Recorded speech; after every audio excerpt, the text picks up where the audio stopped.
Hey everyone, welcome back to TOPHER Drives, where today we are back with an old friend, the 2024 Lexus IS 500 F Sport Performance. You all would have seen this car on the channel for the first time last year, of course in silver, and it was a 2023 model, but otherwise pretty much the same, when we road tripped it down to mid-Ohio, which is a racetrack in the middle of Ohio. But now I'm back. I've been living with this thing for a few days, and I've actually been able to kind of drive it around in a city setting as opposed to just eating up highway miles. So today we're going to show you what it's like to live with this Lexus IS 500, a car that exists in a segment where I feel it's a bit misunderstood and a little bit underappreciated. Pretty much everything else in this segment, the BMW M340i, whatever sort of small AMG Mercedes, the C43 or whatever, the Audi S4, all of those cars have engines that are small and turbocharged. But this one, as I'm sure you all know since you clicked on this video, has a proper old school, classic, naturally aspirated 5-liter V8. It makes 472 horsepower and 395 pound-feet of torque. Power is sent to the rear wheels through a limited slip diff via an 8-speed automatic transmission, and that is your only choice here for the IS 500. There's no manual transmission, there's no all-wheel drive option. This is the only way it comes. Now, this one is an IS 500 Premium, which means you get a couple things on top of the regular car, like a Mark Levinson sound system, some other odds and ends.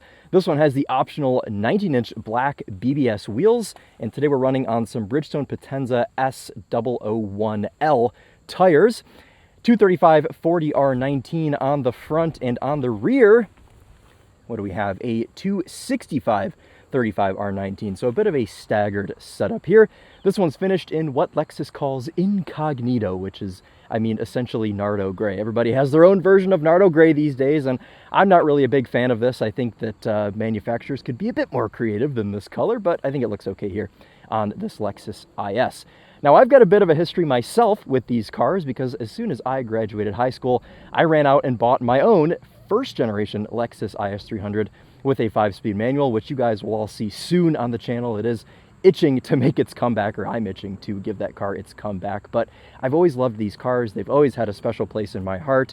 And when I found out this IS 500 was coming out a couple of years ago, I was absolutely ecstatic. So let's poke around this thing a bit. We'll walk around it, we'll look under the hood, we'll look inside, and then I've got to just run around a bit today. I got to run some errands. I'm going to take you all with me. Tomorrow, I'm going on a road trip to Nashville, Tennessee. So you guys are catching me in a little bit of a scramble moment right now to kind of get some grocery shopping and things for the trip all finished out. But this car should be quite ideal for that. As we saw, it was pretty ideal for my road trip down to Ohio last year.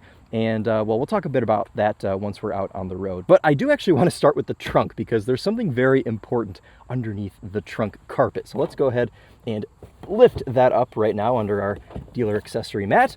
And that is an spare tire. And normally I don't really pay too much mind to this sort of thing because a lot of cars in this segment don't come with a spare. I would say the vast majority of cars nowadays in 2024, not counting big trucks and things like that, simply do not come with a spare tire. And while this spare, not only does it kind of look cool, it's bright yellow, it's a cool kind of like 5-spoke tarmac looking wheel to fit over those front brakes, of course, but I actually had to use this spare yesterday. So the neighbors a couple doors down are getting a new roof, and of course I managed to find one of the leftover nails that was in the road, but luckily the IS 500 has a spare. I doubted it at first. I thought there's no way this car has a spare, and when I lifted up the trunk carpet, it was like finding hidden treasure.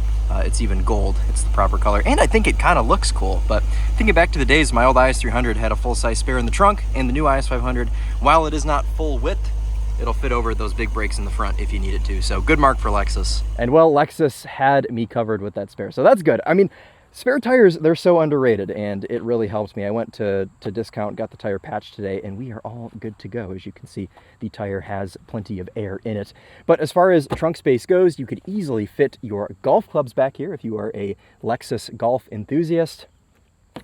First aid kit, all the good stuff, and I believe those seats fold down as well for extra room for you as a pass-through.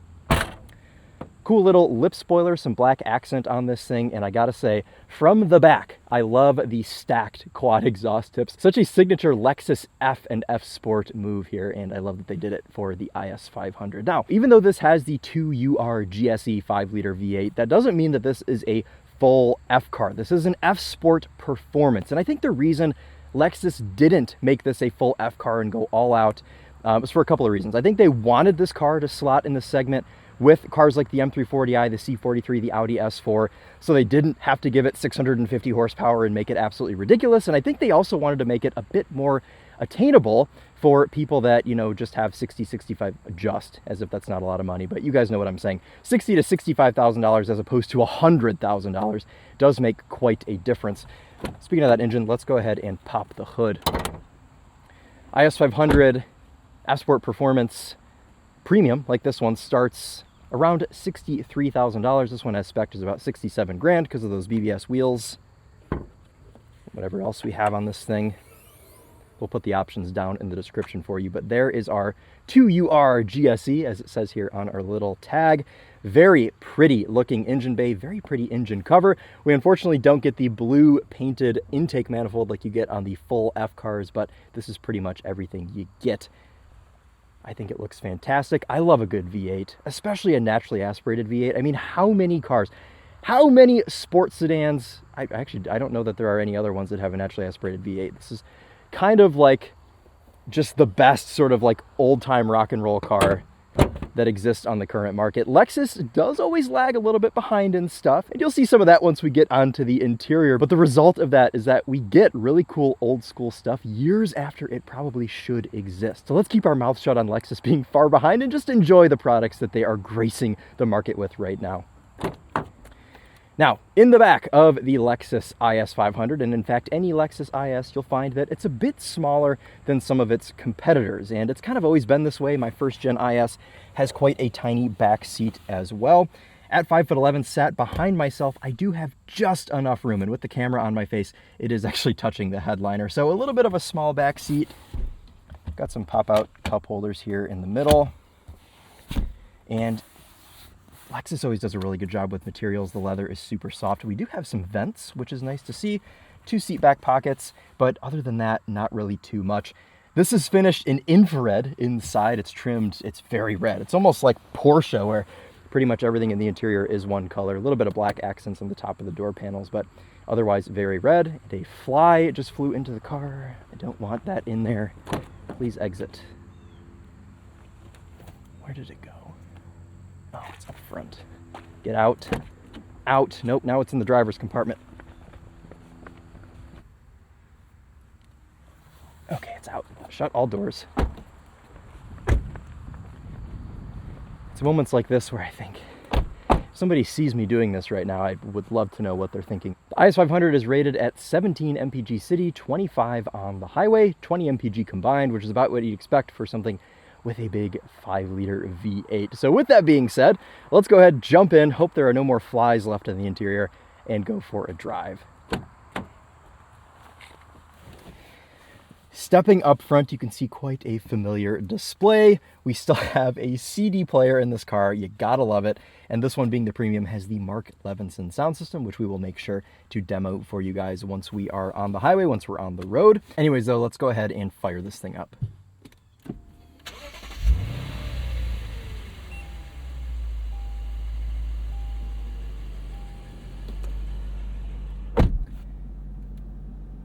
It is 84 degrees outside right now. We're going through another bit of a heat wave, so I do have the AC on a bit, so I apologize for maybe a bit more vent speed than you are used to. But before we leave the parking lot, let's give you a couple of revs so you can listen to this 5-liter naturally aspirated V8.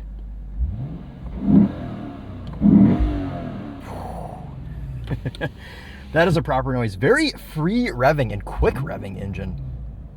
And this car revs to just over 7,000 RPM. So I do really love the heart of the IS 500. Otherwise, up front, we have kind of the classic Lexus infotainment going on. This was updated a couple of years ago, I think 2021. They kind of remodeled the interior just a bit. Otherwise, though, pretty much the same as regular other third-gen IS stuff. We have these haptic climate controls. Let me turn the vent down just a bit. We still have a clock in the middle, which I really genuinely do love. Heated and ventilated seats, heated steering wheel. We have a drive mode selector over here. And we have this touchpad, which I got a lot of heat for hating on in the LC500 video, but I think what a lot of people didn't understand was that I really only disliked the touchpad in the LC500 because the screen was so far away, it was kind of hard to see with how it was integrated into the dash. If you know, you know. In this car, we do actually still have a touchscreen infotainment display, so it kind of mitigates a lot of the issues that you would regularly have with this touchpad. When you're stopped, you can easily use the touchscreen, do whatever you need to do, and when you're on the move, the touchpad actually makes it easy to navigate this and not have to take your eyes off the road as much. So I do like the setup here. 2 cup holders and a pretty good amount of adjustability and customization with our driver's seat. 3 memory settings on this car as well. Surprised to see 3. Other cool features include a power rear sunshade. How about that? Love to see cool stuff like that. Remind you that you are still in a Lexus at the end of the day. Cool. Okay, let's stop walking around this car and go ahead and get it out onto the road. Reverse and 360 camera, of course. Whoever drove this before me made the car on the screen red, and I have actually left it because it helps your visibility a bit in placing the car as opposed to being gray, which is the same color as most pavement. And here's the thing with this car. You guys will know this if you watched my last video or really any video on the IS500. This car means the business, but only if you're driving it at 8 to 10 tenths. That's really what this car likes. Otherwise,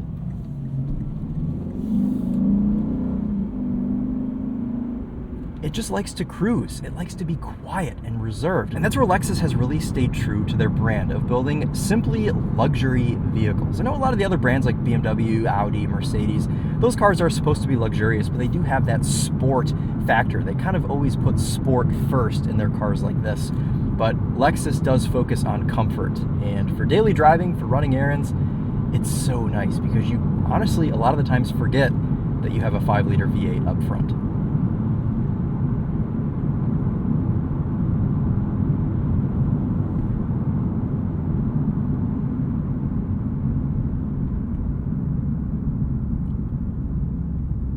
But then you pull up to a stop sign, stick this thing into Sport Plus.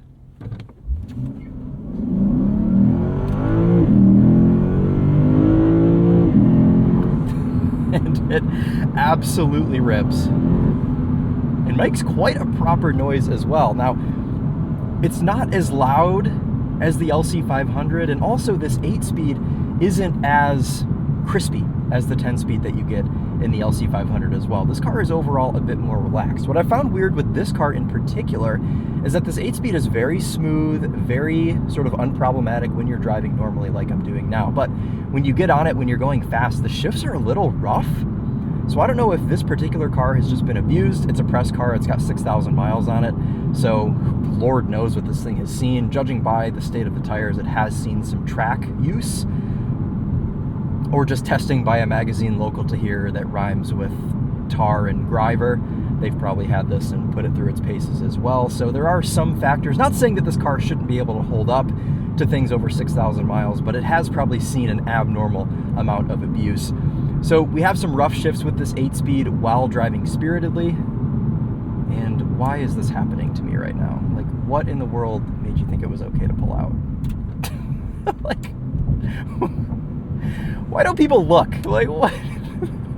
Now, I'll give them the fact that they did accelerate and they are going at an okay speed. But, like, come on, man. This is why you gotta just always be on your A game while you're driving. You never know what's gonna happen next.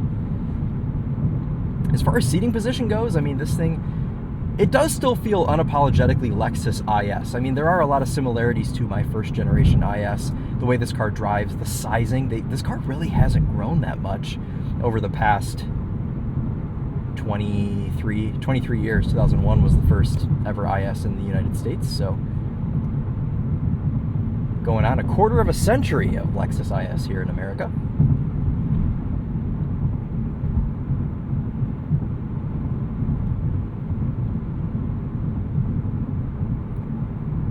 But as far as ride quality and everything goes in this car, it is fantastic, even on these 19-inch wheels. I mean, they could have made them bigger. They could have put 20s or 21s in this car, which I think would have looked a bit ridiculous. But I think this thing looks proper. It rides proper. There's still a whiff of masonry, as Jeremy Clarkson would say, as describing a Lexus. Let's go regular sport.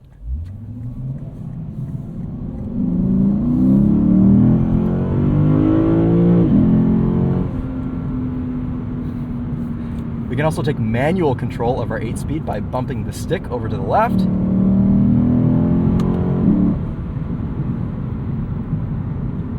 How nice would it be if there wasn't a little red Volkswagen Tiguan in front of us right now? You can actually also shift this thing with the stick. The only problem with that is it is backwards. You push up to shift up and down to shift down, which sounds like it should be right, but it is inherently backwards for a sports car. But I've just been using the paddle shifters this week when I want to engage manual mode. Shifts are pretty direct and crisp when you are using the paddle shifters, which is nice. Get a bit of that jerkiness like you do when you're in automatic mode, which is strange. The car I drove last year wasn't like that, so I really don't think that that is kind of a broad issue among other IS500s. It seems to be pretty unique to this car.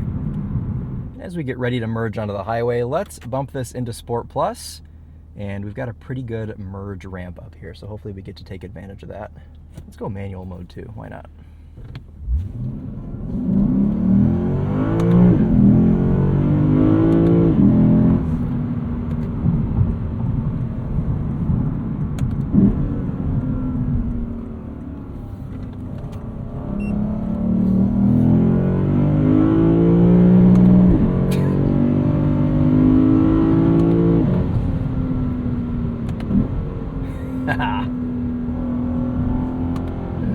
I love V8s.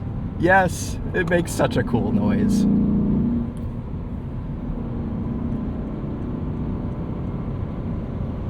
Also, shout out to Don's Electric for actually merging at 70 miles an hour. There's a good classic Lexus. First generation RX 300 in blue. I would say that's quite a rare color. Usually those are either white or beige. Back into normal, back into drive, and we can talk about what this IS500 is like to cruise down the highway. And funny enough, my favorite part about driving this on the highway is the old school Lexus cruise control stock. My IS300 has one that is very similar, and I would say it's the same part number if this didn't look just slightly different, but it does work the exact same. Very simple, one push in, you push down to set it, and this car actually has adaptive cruise, so a little bit of future going on here in a car that is otherwise a bit old.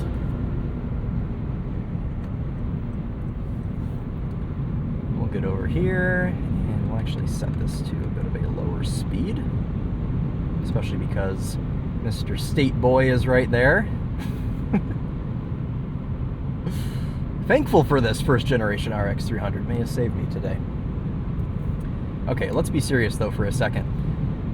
This car is extremely quiet, it's extremely soft while you're going down the highway. That's no surprise. The one thing I did find while road tripping this car and sitting in it for about 4 hours combined was the intrusion of this dashboard. Now, this is certainly not the worst that I've seen because unlike other cars, this does actually have a really good amount of padding. And I think with just the overall like design and the way that things are behind the dashboard, they probably have to have this popped out a bit. And Lexus has kept in mind that people are probably going to be resting their knee on this, and you've got a really fair amount of padding here. So that is a good thing. Looks like as far as adaptive cruise changing lanes, it seems to be pretty reactive.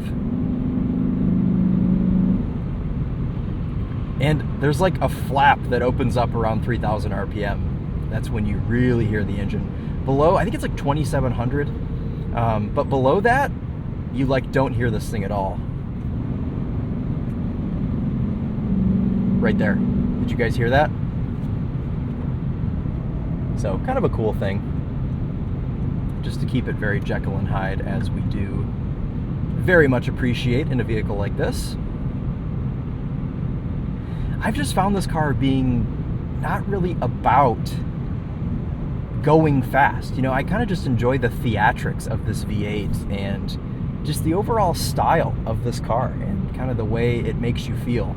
There are really no other vehicles on the market right now that are like this, like I've said multiple times in the video, but I mean, it's the truth. Nobody's doing this kind of car anymore. And I mean, geez, obviously I love this thing because I own a first gen IS, and I own, as a lot of you know, a 98 Lexus GS 400, which is a very similar recipe to this car. Naturally aspirated V8, automatic rear-wheel drive. Unfortunately, my GS doesn't have a limited slip diff, but otherwise, it's a pretty similar sort of thing going on. 300 horsepower, weighs about the same, sounds very similar. That car just has the 1UZ, of course.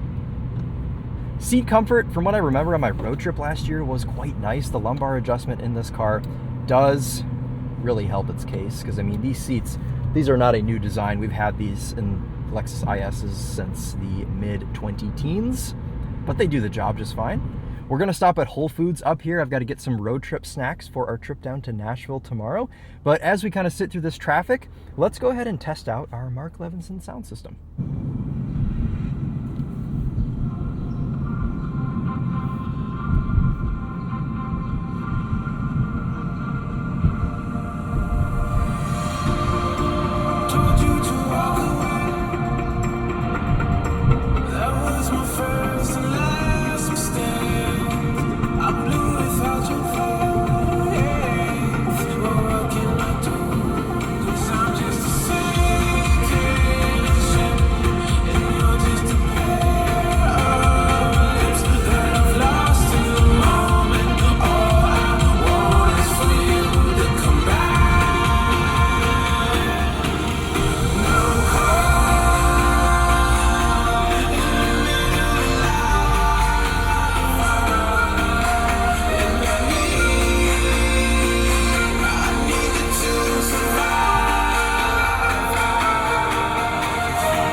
Like this may be a good time of day to go to Whole Foods. Usually this is way more packed. As you can hear, a pretty dang good performance from this Mark Levinson. This is still kind of like an old school Mark Levinson, which means it's had a bit more money and tuning thrown into it. I feel like they've kind of cheaped out with the new Mark Levinson systems, but this one does still sound like the old sort of gooey, very hearty Mark Levinson, and I really do appreciate that. You guys are able to listen for yourself and hear what it actually sounds like, and I really do quite like it. Easy to park. You guys saw maneuverability is quite nice with this car. Parking brake applies automatically as you put this thing into park with your foot on the brake. And as we shut it off, we have the classic Lexus automatic, or power rather, steering wheel. Moves out of the way. My 98 GS 400 does the same thing, and it does actually still work most of the time. So it shows that if you actually use these, they do hold up just fine. So let's hop out, see our placing. I never get a front corner spot like this, so hopefully people respect me and don't park an inch from the door, though this is kind of a small spot, but you can see spacing in the spot, even though this is a bit smaller than the others, is fine with this car just being, in my mind, kind of the perfect size for a sports sedan. And boy, is it pretty. I mean, I just think Lexus absolutely nailed the facelift with this car in 2021 or whenever that was. It is such a looker. As it turns out, there was a reason for the empty parking lot. I probably should have suspected. Whole Foods has a broken water main or something right now, so the store is not even open. I'll have to do my grocery shopping later, but that doesn't really matter for you all. We will jump back on the road and we will finish out our drive here in the IS 500.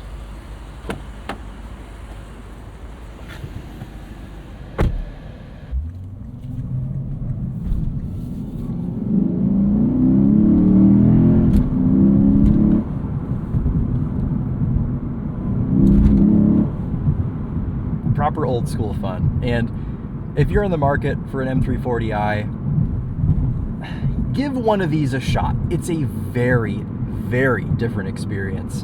And it honestly makes me kind of sad that this car is positioned around those other vehicles like the M340i, the S4, the C43, whatever it's called, because it is just so much different. And It offers some of the same performance, you'll see some of the same numbers, but the feel, the kind of soft nature and just kind of old school American almost style V8 with this car, there's nothing else that does it. And I mean, we haven't seen it from BMW since the E90 Generation M3. We haven't seen it from Audi since the whatever S4 and RS4. I mean, Mercedes doesn't even put a V8 in their C63 anymore. So I don't know.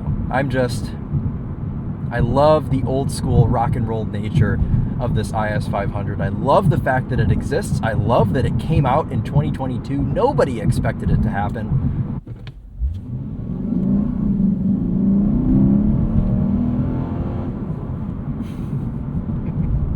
Biggest takeaway from this that you guys should know is that this car is very dailyable, and consider the fact that I live with 2 different cars every week, and a lot of the times you have to make some kind of sacrifice. And I will admit, with this car, if you live in a colder climate, not having the option for all-wheel drive is a bit of a sacrifice. But otherwise, if you live somewhere where, or even here and just throw snow tires on it, IS brother, hello, it is doable. And you really don't have to make a ton of sacrifices with anything in this car. It's soft, it's easy to live with, it gets 25 mpg on the highway, so it's really not that inefficient for a V8. It has a spare tire.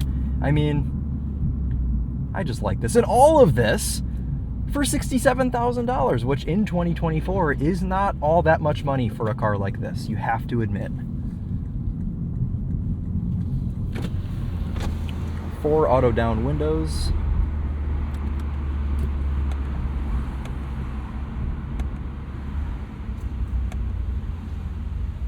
Whew. Kind of a rough downshift into first, with this just being a torque converter automatic.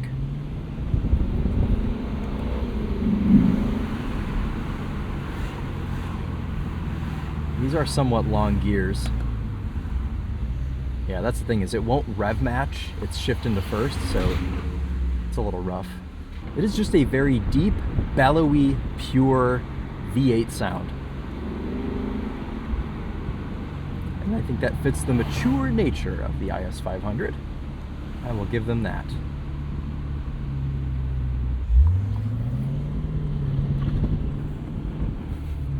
You can hear that limited slip. Those tires scrubbing for traction.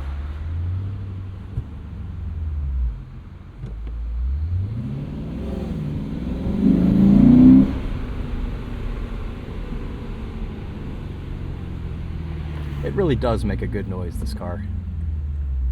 Okay, let's talk about city maneuverability. Steering weight, very light, very easy to maneuver this car. And just because this has light steering doesn't mean that the steering feel isn't there. I still have a pretty good idea of what the front end of the car is doing when I am driving it spiritedly.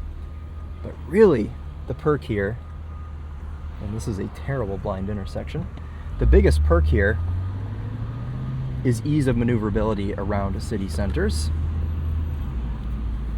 Just gonna sneak in right here. Thank you so much.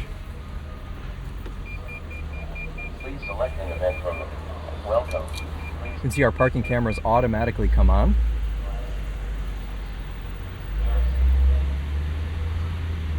There's some sort of a special event rate. I feel like maybe it said that, but it's probably for football games on the weekends. Ooh, we are gonna squeeze. Perfect maneuverability test. Absolutely no problem. Oh yeah.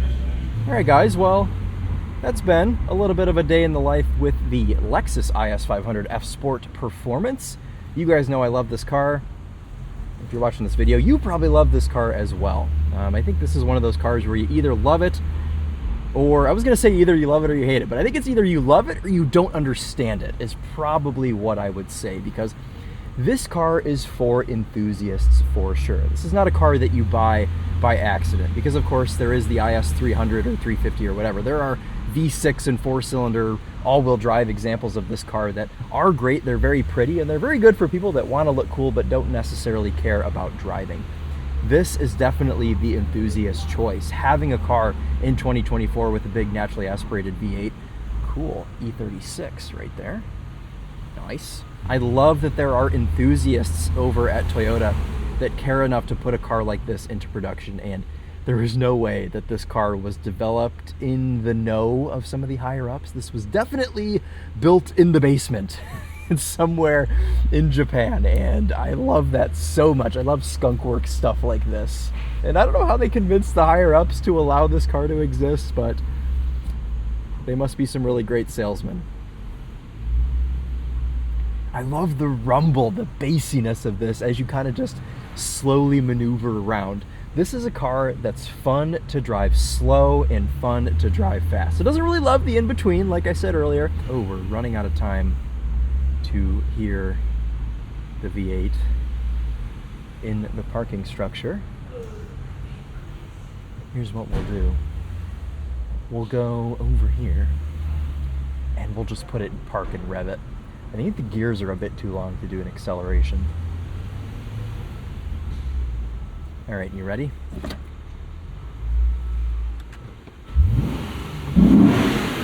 Oh yeah.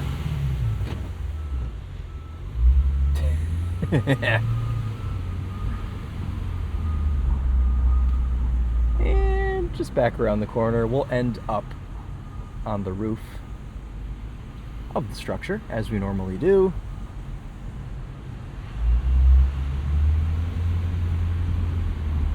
And I look very unassuming.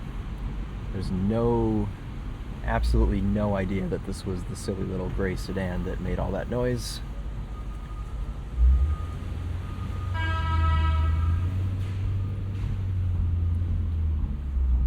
I'd imagine there's a good amount of aftermarket support for this car as well, considering the existence of the previous ISF, the GSF, the RCF. Probably lots of good performance components you could add to the engine. I'm sure there are exhaust systems for this car.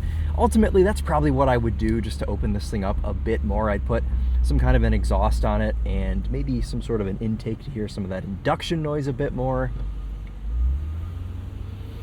Ooh, there's a proper Lexus. Yes. Lots of Lexus vehicles around today. But we are in the city, and city people do generally like their Lexuses. We're gonna nab this corner spot again. Ooh, quite good turning angle, as you guys can see there. I'm gonna adjust just slightly. But yeah, very happy with the overall maneuverability of the IS. Cool. I'm quite close to this fence, but I think we'll have plenty of room to get out. All right, guys. Well, thanks for hanging out with me a bit today. Kind of more of a casual take in this V8 sports sedan, but I mean, you kind of got to be casual with a car like this because this car really doesn't take itself too seriously, and that's what I love so much about it. So let's squeeze out of the IS 500, and we'll give you one last walk around it. This Incognito over infrared sports sedan. Let me know in the comments. I know I have some subscribers, some viewers that own IS 500s. I know there are quite a few of you out there. So let me know what you think. Let me know if you have any similarities to your car with kind of the foibles of this, or hit me up on Instagram. I'll put that right here for you. Follow me if you don't already. Also, I just started a Sunset Drive playlist on Spotify, and you are all welcome to join that as well. I'll put the link to that down in the description. But that'll wrap it up for us today. Thank you guys all so much for watching. I'm going to keep driving this thing a little bit more. I absolutely love it. I love the bulge in this hood to let you know that it's an IS 500. It's good. Okay, let's wrap it up. Midwestern goodbye going on right here. I've been filming too many videos with the TOFR lately. Thank you guys again for the third time so much for watching, and we'll see you in the next one. Take care.